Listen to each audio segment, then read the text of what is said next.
Please like, comment, share, and subscribe. Okay guys, so today I'm going to be sublimating this family photo on this puzzle. Okay, so the size of the puzzle is 9.5 inches by 7.5 inches, so I'm gonna make it bigger. I have 8.017, 11.174. If it gets some of this, that's okay. I'm in silhouette currently. I'm going to Silhouette Studio. I'm going to go to File, Print, and then I'm not going to use my HP.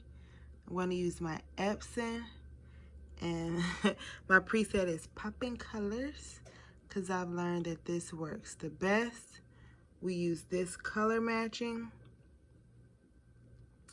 I use these print settings.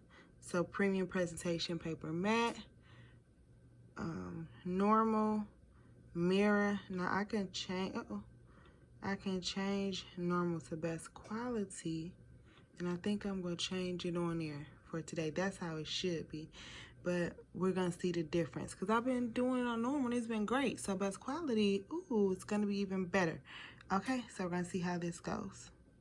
All right, so here's the photo. So let's see how it's gonna look. This is my first time doing something like this. So it's mirrored, so I'm gonna go ahead and sub it and see how it works. I have my paper, I'm gonna put this on the bottom and then put a piece on the top.